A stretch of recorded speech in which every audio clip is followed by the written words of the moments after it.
Pesquisa Datafolha mostra que 93 dos brasileiros condenam os ataques terroristas em Brasília.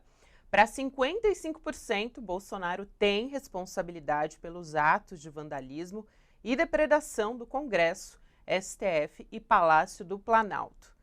E por 9 votos a 2, o STF mantém a prisão do ex-ministro da Justiça, Anderson Torres, e o afastamento do governador do Distrito Federal, Ibanez Rocha.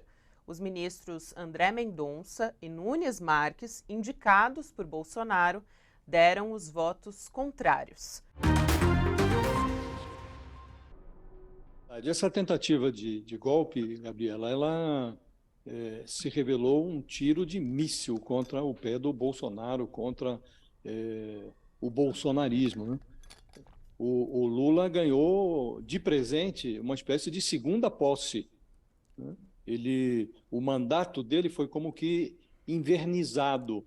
Então, você tem aí 82% dos brasileiros consultados aí nessa pesquisa do Datafolha apoiando a decisão do Lula de intervir no setor de segurança do Distrito Federal. À medida que forem avançando as investigações, esse episódio vai ser mais e mais encostado no Bolsonaro, porque os invasores são bolsonaristas e se orgulham disso, são golpistas orgulhosos e mostraram esse orgulho nas redes sociais. Eles filmaram sem se dar conta de que estavam produzindo provas contra si mesmos. Os financiadores são empresários bolsonaristas. Isso já está nítido no alvorecer das investigações. E os idealizadores, os estimuladores desse golpismo, são todos eles bolsonaristas. São parlamentares, são políticos vinculados ao Bolsonaro.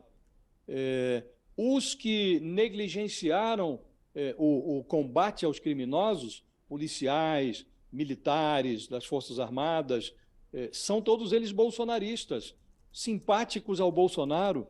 E no topo da cadeia, no topo dessa escala de responsabilidade pelo Capitólio tropical, está o Bolsonaro, que estimulou com a disseminação do ódio, com a disseminação do desapreço pelo sistema eleitoral, com o questionamento à autoridade do judiciário, com a compra que fez do apoio legislativo, com todo esse desapreço do Bolsonaro pelo sistema democrático, ele está, sem dúvida nenhuma, no topo dessa escala de responsabilidade. Então, inevitavelmente, a investigação vai mostrar isto. Então, à medida que avançam as investigações, quem ainda não está convencido da responsabilidade do Bolsonaro vai se convencer. Essa responsabilização política do Bolsonaro, que já é nítida, seja convertida gradativamente em responsabilidade judicial, criminal. É preciso que o Bolsonaro responda solidariamente por esse crime. A ocorrência exigia uma resposta rápida. A gente tem sempre que fazer essa correlação. E, no caso, terrorismo precisava de uma resposta rápida. E o que aconteceu? A AGU e o senador Randolph Rodrigues, eles provocaram imediatamente o Moraes. E provocaram exatamente por quê? Por causa da urgência que você destacou, Gabriela, e por causa da necessidade. Então, não se podia esperar. Então, eu acho que houve a provocação, sim, não se podia esperar um procedimento parlamentar, apuratório, uma sindicância, que é algo que demora. A lembrar que isso tudo foi feito com base, e o ministro Moraes deixou claro, como medida cautelar, quer dizer, provisória, que pode ser reexaminada, pode ser revogada a qualquer tempo, como medida cautelar. E ele ainda teve a cautela, dentro do cautelar, que nos pedidos, e infelizmente, atenção, não foi feito o pedido de prisão. Então, é uma cautelar não prisional.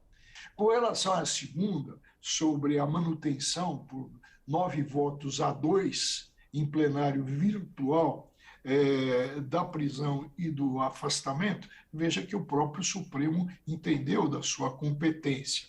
É evidente que, com relação à proibição, havia, e ela foi informada pelo princípio da necessidade, havia necessidade para garantia da ordem pública, para tranquilidade social. É por isso que se decreta uma prisão cautelar preventiva.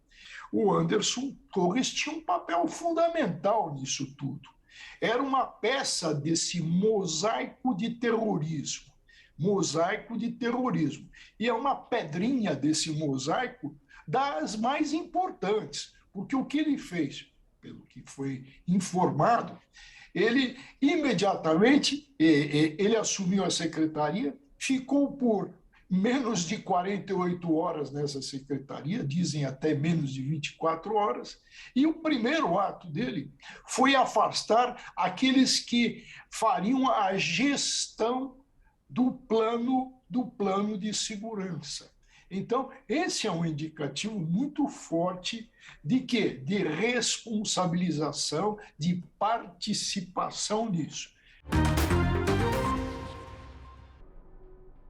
Essa conexão entre os golpistas e o Palácio do Planalto na gestão Bolsonaro, ela é muito nítida, muito nítida. Outra coisa muito curiosa é que vários dos golpistas que estiveram lá nesse Capitólio Tropical, eles concorreram nas eleições a cargos eletivos, para vereador, para deputado estadual. É muito curioso que pessoas que tenham se servido do sistema eleitoral para tentar obter um mandato compareçam uma coreografia golpista que resultou no quebra-quebra, naquilo que representa o que há de mais expressivo do sistema democrático brasileiro, que são os 3 poderes reunidos ali na praça idealizada pelo Niemeyer.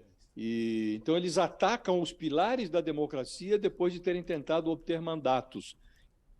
Então o sujeito tem um mandato, ele se elegeu e ele utiliza a imunidade parlamentar para atacar o sistema democrático, para atacar o sistema que permitiu a eles usufruir do voto popular. Então, nós estamos vivendo uma quadra absolutamente atípica, inusitada, e são muito nítidos, Gabriela, os vínculos do Bolsonaro, do vice-presidente Hamilton Mourão, com essa correia de transmissão que conduz ao golpismo. Qual